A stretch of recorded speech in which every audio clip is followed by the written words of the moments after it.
দুঃখিত, আসলে অনলাইন ক্লাসের কিছু প্রতিবন্ধকতা থাকে, যে কারণে দেখা যায় যে মাঝে মধ্যে একটু ঝামেলা হয়ে যায়। নেটওয়ার্কের সমস্যার কারণে মাঝখানে ক্লাসটি অফ হয়ে যায়, এরকম কিছু কিছু সমস্যা হতে পারে। যাই হোক, আবার চলে আসলাম ক্লাসে। চলো, কি বলেছিলাম, মোবাইল ফোনের যে প্রযুক্তি আছে তাকে আমরা দুই ভাগে ভাগ করতে পারি। একটা হলো জিএসএম এবং আরেকটা হলো সিডিএমএ। জিএসএম হলো global system for mobile communication এবং সিডিএমএ হলো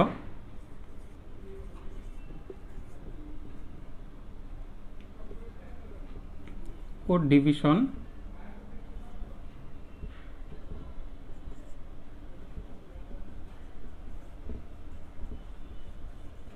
মাল্টিপল অ্যাক্সেস। তাহলে আমরা জিএসএম কাকে বলবো আর এই সিডিএমএ কাকে বলবো? চলো জিএসএমে চলে যাই।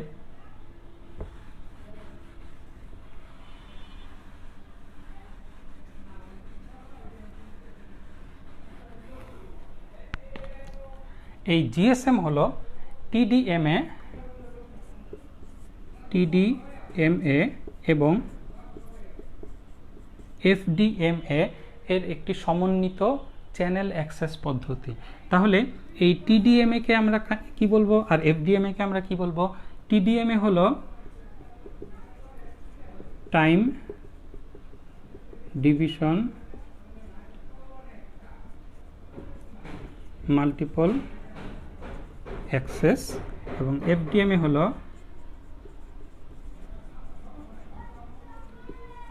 ফ্রিকোয়েন্সি ডিভিশন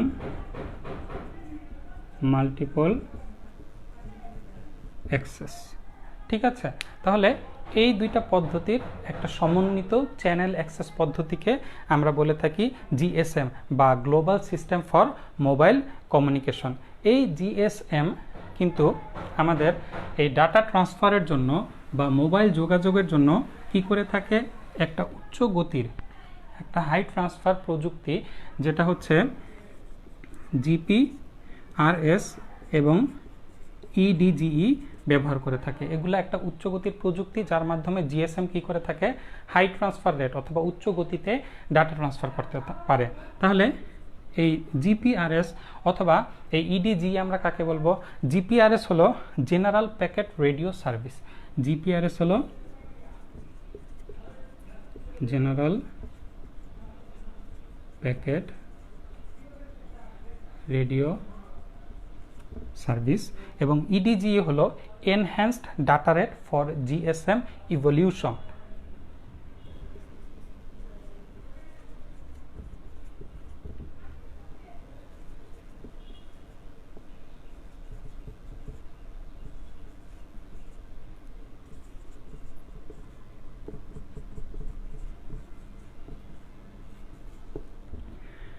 তাহলে এই দুইটা প্রযুক্তির মাধ্যমে জিএসএম কি করে থাকে, অতি উচ্চ গতিতে ডাটা ট্রান্সফার করে থাকে।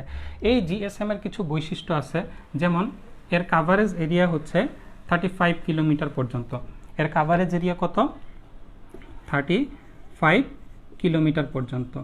আর সিডিএম এর তুলনায় এর বিদ্যুৎ খরচ তুলনামূলকভাবে বেশি। এবং এই জিএসএম এর ক্ষেত্রে আমাদের আন্তর্জাতিক রোমিং সুবিধা রয়েছে। এই রোমিং সুবিধা কি? রোমিং সুবিধা হলো, যেমন আমি যদি তোমাদেরকে বলি যে যারা বাংলাদেশের সিম ইউজ করো, তারা যদি এই ভিন্ন কোনো দেশে ধরো কোনো প্রয়োজনে বা ট্রাভেলের জন্য যাও, তাহলে বাংলাদেশের সিম কি ব্যবহার করতে পারবে? প্রথম কথা হচ্ছে যে বাংলাদেশের সিম ভিন্ন দেশে, অর্থাৎ আগেই বলেছি যে প্রত্যেকটা ক্যারিয়ারের জন্য তাদের কাভারেজ এরিয়া থাকে। তাহলে বাংলাদেশের সিমগুলোর জন্য তাদের কাভারেজ এরিয়া হচ্ছে বাংলাদেশের বাইরে আমরা সেটা ব্যবহার করতে পারবো না, বাংলাদেশের ভিতরেই আমাদেরকে ব্যবহার করতে হবে। এখন এই বাংলাদেশের বাইরে যদি চলে যাই, তাহলে আমরা কি করব? বাংলাদেশের বাইরে চলে গেলে যেই দেশে যাব বা যেই অঞ্চলে যাব সেই দেশের জন্য আমাদের কি করতে হবে? আমাদের ক্যারিয়ার কিনতে হবে বা আরেকটা নতুন সিম কিনে নিতে হবে।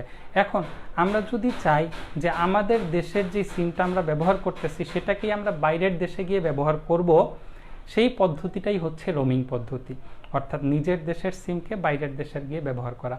এই পদ্ধতিটার জন্য কি করা হয়, আসলে এই যে যেই সিম আমরা ব্যবহার করব সেই ক্যারিয়ারগুলো কি করে, ওই দেশের ক্যারিয়ারের সাথে একটা চুক্তি করে। এই চুক্তির মাধ্যমে তারা কি করে, আমাদেরকে বাইরের দেশে গেলেও আমাদের দেশের ক্যারিয়ারের মাধ্যমেই আমরা ওই দেশের ক্যারিয়ারের ডাটা সার্ভিস পেয়ে থাকি। এটাই হলো আমাদের রোমিং সিস্টেম। তাহলে এই জিএসএম এর মাধ্যমে আমরা কি করতে পারি, এই জিএসএম প্রযুক্তির মাধ্যমে কিন্তু আমরা রোমিং সিস্টেম বা রোমিং সুবিধা পাই।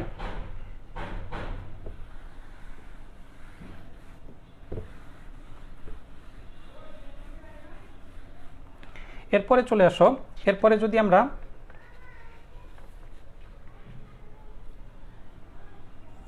দুই নম্বরে ছিল আমাদের সিডিএমএ। সিডিএমএ হলো code division multiple access. CDMA হচ্ছে কোড ডিভিশন মাল্টিপল অ্যাক্সেস। এটাও একটা পদ্ধতি। এটা কিসের পদ্ধতি? এটা হচ্ছে ডাটা ট্রান্সফারের পদ্ধতি। এখানে কি করা হয়, যেই পদ্ধতিতে ডাটা ট্রান্সফার করা হয় তাকে বলা হয় spread spectrum.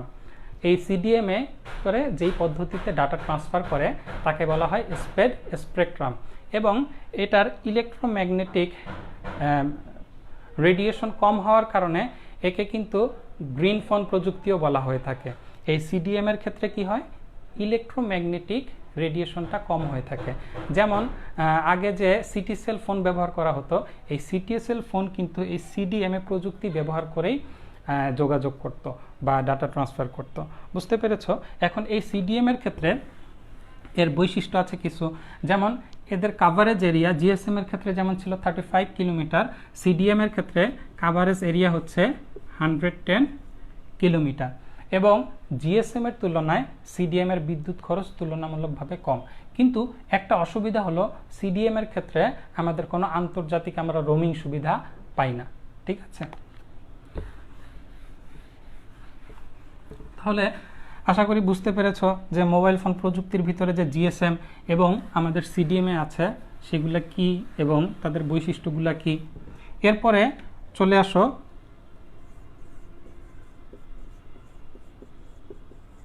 Computer networking. Computer networking পড়ার আগে আমাদেরকে দেখতে হবে নেটওয়ার্কিং এই জিনিসটা কি। নেটওয়ার্ক অথবা নেটওয়ার্কিং। নেটওয়ার্কিং হলো এমন একটা ব্যবস্থা যেখানে অনেকগুলো কম্পিউটার সংযুক্ত করে ডাটা আদান প্রদানের ব্যবস্থা করা হয়। আবার বলছি, দেখো, নেটওয়ার্কিং হলো এমন একটা ব্যবস্থা যেখানে কি করা হয়, অনেকগুলো কম্পিউটার সংযুক্ত করে ডাটা আদান প্রদানের ব্যবস্থা করা হয়। তাহলে কম্পিউটার নেটওয়ার্কিং বলতে কি বুঝবো? একই জিনিস, যেখানে আমরা অনেকগুলো কম্পিউটার বা অনেকগুলো ডিভাইস সংযুক্ত করে সেই কম্পিউটারগুলোর মধ্যে ডাটা আদান প্রদান করতেছি। এখন এই কম্পিউটার নেটওয়ার্কিং এর উদ্দেশ্য কি? এই কম্পিউটার নেটওয়ার্কিং এর উদ্দেশ্যই হচ্ছে কি, ডাটা আদান প্রদান করা, যাতে আমরা খুব সহজেই যে কোনো রিসোর্স পৃথিবীর যে কোনো প্রান্তে ব্যবহার করতে পারি। সেটা সফটওয়্যার রিসোর্স হতে পারে, হার্ডওয়্যার রিসোর্স হতে পারে, যে কোনো কিছুই কিন্তু আমরা করতে পারি। এখন এই কম্পিউটার নেটওয়ার্কিংকে বিভিন্ন ক্লাসিফিকেশন অনুসারে বিভিন্ন ভাগে ভাগ করা যায়। যেমন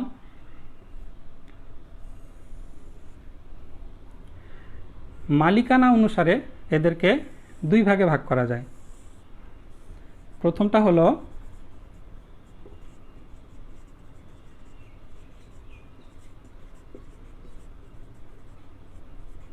মালিকানা অনুসারে এদেরকে দুই ভাগে ভাগ করা যায়। একটা হলো প্রাইভেট নেটওয়ার্ক, আরেকটা হলো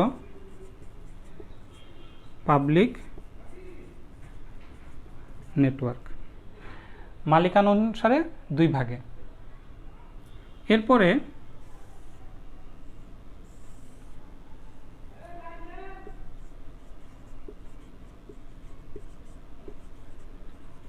নিয়ন্ত্রণ কাঠামো অনুসারে এদেরকে দুই ভাগে ভাগ করা যায়। একটা হলো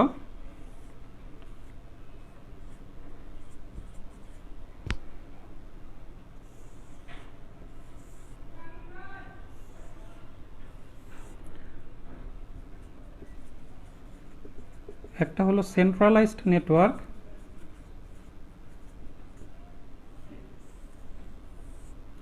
এবং আরেকটা হলো ডিস্ট্রিবিউটেড নেটওয়ার্ক।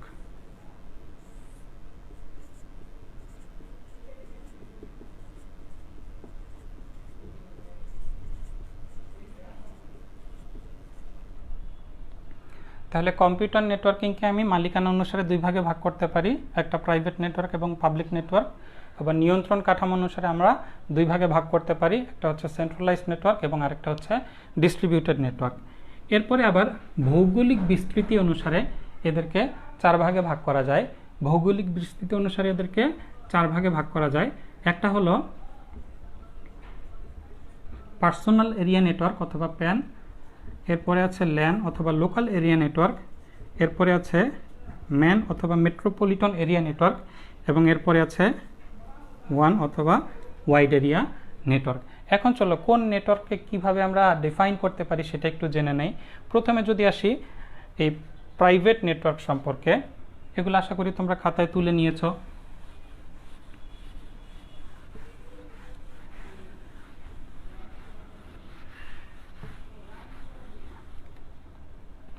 আচ্ছা, প্রথমে চলে আসি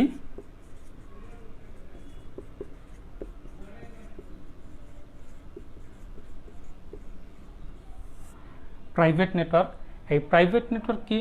প্রাইভেট নেটওয়ার্ক হলো এমন একটা নেটওয়ার্ক ব্যবস্থা যেটা কিনা একটা ব্যক্তি, একজন ব্যক্তি অথবা কোনো প্রতিষ্ঠানের মালিকানাধীন।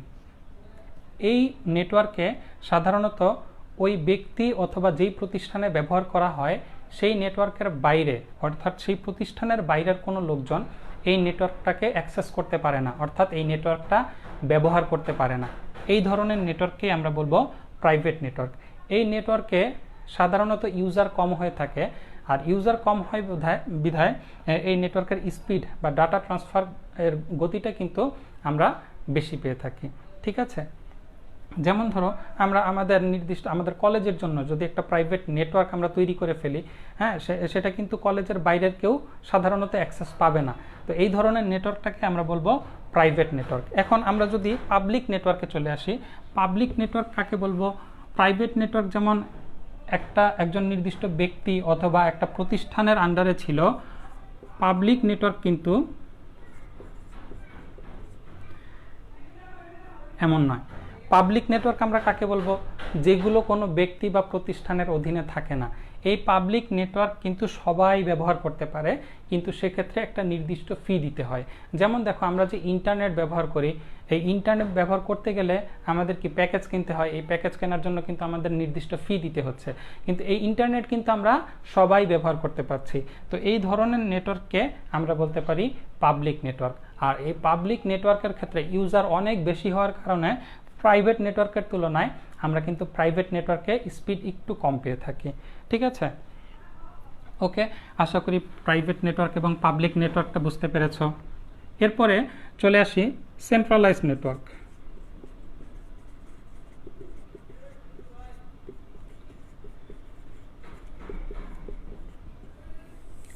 সেন্ট্রালাইজড নেটওয়ার্ক কাকে বলবো?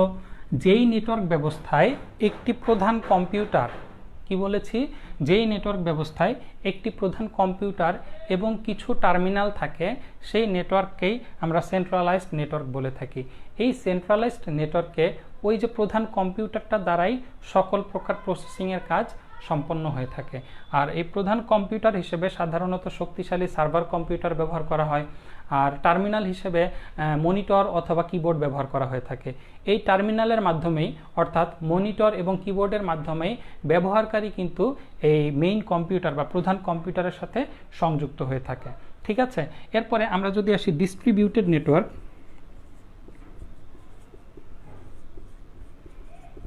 ডিস্ট্রিবিউটেড নেটওয়ার্ক কাকে বলবো? ডিস্ট্রিবিউটেড নেটওয়ার্ক হলো এমন একটা নেটওয়ার্ক ব্যবস্থা যেখানে অনেকগুলো কম্পিউটার বা অনেকগুলো সিপিইউ বা প্রসেসিং পাওয়ার থাকে, অনেকগুলো প্রসেসিং ব্যবস্থা থাকে, যেটার মাধ্যমে আমরা কি করতে পারি, ইন্ডিভিজুয়ালি বা প্রয়োজন অনুসারে একসাথে সেই প্রসেসিং পাওয়ারগুলোকে বা সিপিইউগুলোকে আমরা একসাথে ব্যবহার করতে পারি। যে ডিস্ট্রিবিউটেড নেটওয়ার্কে কিন্তু এই সিপিইউগুলো বা প্রসেসরগুলো কিন্তু ছড়ানো ছিটানো অবস্থায় থাকে, কিন্তু আমাদের প্রয়োজন অনুসারে আমরা চাইলে কিন্তু এই সিপিইউগুলোকে একসাথে ব্যবহার করতে পারি। তো এই ধরনের নেটওয়ার্ক ব্যবস্থাকে আমরা বলবো ডিস্ট্রিবিউটেড নেটওয়ার্ক। ওকে, এরপরে দেখো ভৌগোলিক বিস্তৃতি অনুসারে এই কম্পিউটার নেটওয়ার্ককে আবার কি বলেছি 4 ভাগে ভাগ করা যায়। তোমাদের গত ক্লাসে খুব সম্ভবত WPAN, WLAN বা W1, WMAN এভাবে পড়ানো হয়েছে। তো দুইটা আসলে বেসিক্যালি একই জিনিস। যদি এটা ওয়্যারলেস সিস্টেম বা ওয়্যারলেস মাধ্যমে হয়ে থাকে তখন সেটাকে আমরা বলে থাকি WPAN। যদি সেটা ওয়্যার্ড মাধ্যমে হয়ে থাকে তাহলে সেটাকে আমরা শুধু বলে থাকি PAN। ওকে, ল্যান, প্যান বা ওয়ান, তুমি মেট্রোপলিটন বা পার্সোনাল এরিয়া নেটওয়ার্ক বা লোকাল এরিয়া নেটওয়ার্ক যেটাই বলো না কেন, যদি সেটা তার মাধ্যমে হয়ে থাকে তাহলে সেটাকে আমরা বলবো শুধু পার্সোনাল এরিয়া নেটওয়ার্ক অথবা লোকাল এরিয়া নেটওয়ার্ক। আর যদি সেটা তারবিহীন মাধ্যমে হয়ে থাকে তখন সেটাকে আমরা বলবো ওয়্যারলেস পার্সোনাল এরিয়া নেটওয়ার্ক অথবা ওয়্যারলেস লোকাল এরিয়া নেটওয়ার্ক। তো এইটা সম্পর্কে মোটামুটি তোমাদের বিস্তারিত গত ক্লাসে আলোচনা হয়েছিল, আমি সংক্ষিপ্তভাবে একটু আলোচনা করেই শেষ করে দিচ্ছি। তো পার্সোনাল এরিয়া নেটওয়ার্ক হচ্ছে এমন একটা নেটওয়ার্ক ব্যবস্থা যেটা স্বল্প পরিসরে ব্যবহৃত হয়ে থাকে এবং পার্সোনাল ডিভাইসসমূহকে কানেক্ট করার জন্য ব্যবহার করা হয়ে থাকে। এর রেঞ্জ খুবই কম হয়ে থাকে, সাধারণত এর রেঞ্জ 10 মিটার পর্যন্ত হয়ে থাকে এবং এতে যুক্ত কম্পিউটারগুলো পরিমাণও খুব কম থাকে। আর এর রেঞ্জ যেহেতু কম, কম্পিউটারের পরিমাণও কম, তাই এর খরচটাও কিন্তু তুলনামূলকভাবে কম হয়। আর এই পার্সোনাল এরিয়া নেটওয়ার্কের মাধ্যম হিসেবে ব্লুটুথ অথবা ওয়্যারলেস USB কিন্তু ব্যবহার করা যেতে পারে। ওকে, এরপরে চলে আসি ল্যান বা লোকাল এরিয়া নেটওয়ার্ক। এই ল্যান হচ্ছে এমন একটা নেটওয়ার্ক ব্যবস্থা যেটা সাধারণত কোনো একটা ভবন অথবা কোনো একটা ক্যাম্পাসের নেটওয়ার্ক ব্যবস্থা, অর্থাৎ এই ক্যাম্পাস বা কোনো একটা ভবনের কম্পিউটার সমূহের ভিতরে যোগাযোগের জন্য ব্যবহার করা হয়ে থাকে। তো প্যানের তুলনায় এই ল্যানের রেঞ্জটা একটু বেশি হয়ে থাকে, সাধারণত এটা 2500 মিটার পর্যন্ত হয়ে থাকে এবং এই ল্যানের জন্য মাধ্যম হিসেবে কোঅ্যাক্সিয়াল কেবল সাধারণত ব্যবহার করা হয়ে থাকে। আর প্যানের তুলনায় ল্যানের রেঞ্জ যেহেতু বেশি, তাই এর তুলনায় এর খরচও বেশি। প্যানের তুলনায় এই লোকাল এরিয়া নেটওয়ার্কের খরচটাও সাধারণত বেশি এবং প্যানে যেই পরিমাণ ডিভাইস আমরা ব্যবহার করে থাকি তার তুলনায় লোকাল এরিয়া নেটওয়ার্কে আরও আমরা বেশি পরিমাণ ডিভাইস আমরা ব্যবহার করতে পারি। আচ্ছা, এরপরে যদি আমরা চলে আসি ম্যান অথবা মেট্রোপলিটন এরিয়া নেটওয়ার্ক, এর রেঞ্জ কিন্তু আরও বেশি। সাধারণত কোনো একটা শহর বা কোনো একটা দেশের বিভিন্ন এরিয়ার ভিতরে ডিভাইসসমূহের মধ্যে আমরা ডাটা আদান প্রদানের জন্য বা কমিউনিকেশনের জন্য এই মেট্রোপলিটন এরিয়া নেটওয়ার্ক ব্যবহার করে থাকি।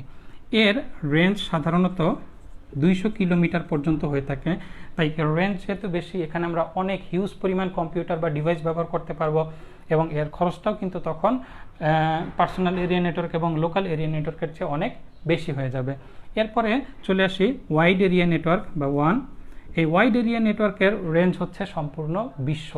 যেমন এটাকে এক্সাম্পল হিসেবে আমরা বলতে পারি ইন্টারনেটের মাধ্যমে আমরা কি করতে পারি, বিশ্বের যে কোনো স্থানে যে কোনো ডিভাইসেই কিন্তু খুব সহজে আমরা ডাটা পাঠিয়ে দিতে পারি। আর এই ওয়ানের মাধ্যম হিসেবে সাধারণত কোঅ্যাক্সিয়াল কেবল ব্যবহার করা হতে পারে, ফাইবার অপটিক কেবল ব্যবহার করা হতে পারে, স্যাটেলাইট ব্যবহার করা হতে পারে।